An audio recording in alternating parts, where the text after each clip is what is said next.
Olha, a gente faz previsões o tempo todo, todos os dias. Mas e se o nosso cérebro tiver uma falha, um glitch, que nos faz errar sempre, principalmente quando o assunto é importante de verdade? Vamos mergulhar nisso.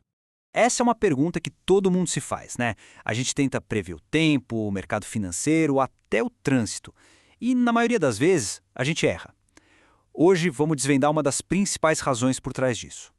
Isso não é só teoria, não. Se alguém acha que a inflação vai subir, essa pessoa pode correr para estocar produtos hoje. Essas previsões de cada um, quando a gente soma tudo, acabam moldando a economia de verdade. Por isso, acertar nessas previsões é tão crucial.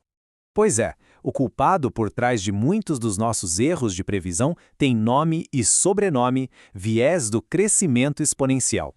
Basicamente é o seguinte, nosso cérebro está programado para entender um padrão linear, tipo 2, 4, 6, 8. Mas ele se enrola todo com um padrão exponencial, tipo 2, 4, 8, 16. E essa pequena diferença no jeito como a gente processa os números, nossa, tem consequências gigantescas nas nossas previsões. Sabe, a gente espera aquela subida retinha, constante, um caminho previsível. Só que a realidade do crescimento com juros compostos é uma curva que começa devagarinho e de repente dispara para cima.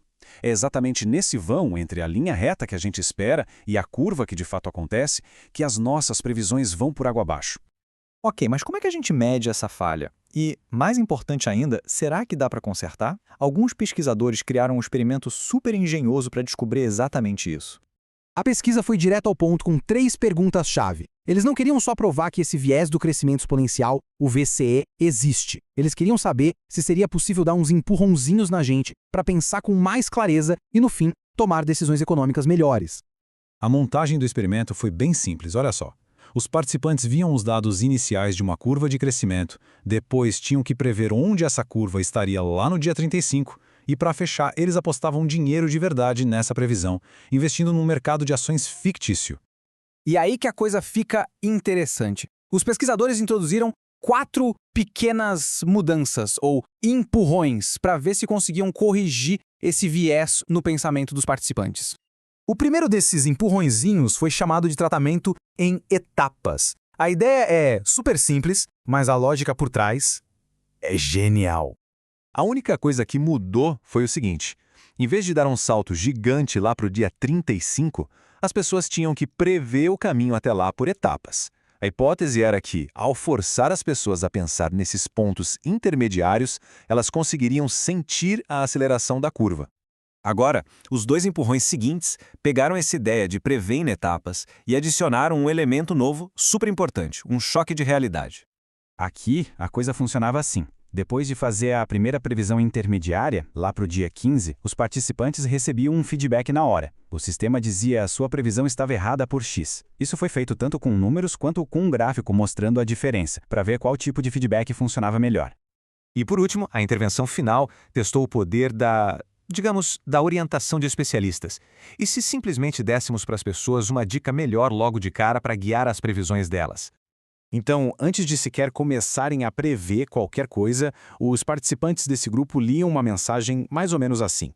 Era como ter um consultor experiente soprando no ouvido, dando uma âncora de realidade.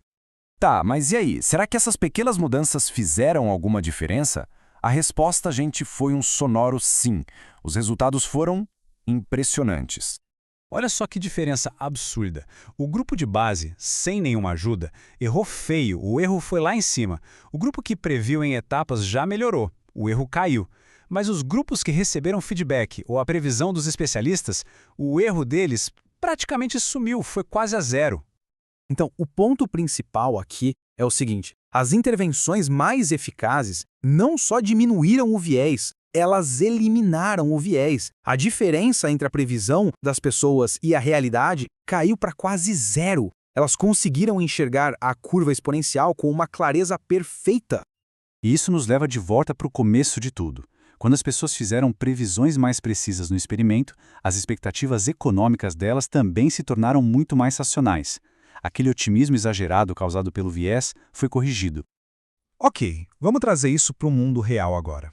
A beleza desse estudo não é só identificar um problema, mas sim dar uma solução que foi testada e que funciona. Então, o que a gente tira de tudo isso? Primeiro, que esse viés é real, mas não é uma sentença. Ferramentas específicas e baratas podem neutralizá-lo. Simplesmente quebrar um problema em pedaços menores já ajuda a pensar melhor. E se a gente adicionar um feedback, então, melhora mais ainda. No fim das contas, o que essa pesquisa nos dá é tipo um manual de instruções, seja para governos, para educadores ou para qualquer pessoa tentando comunicar um crescimento complexo. Ela mostra como criar sistemas que nos ajudam a passar por cima dessas falhas mentais e tomar decisões mais inteligentes. E isso tudo deixa a gente com uma pergunta final muito poderosa. Se é possível criar soluções tão simples para um ponto cego tão fundamental do cérebro humano, que outros vieses e erros de julgamento estão por aí, só esperando pelas ferramentas certas para serem corrigidos?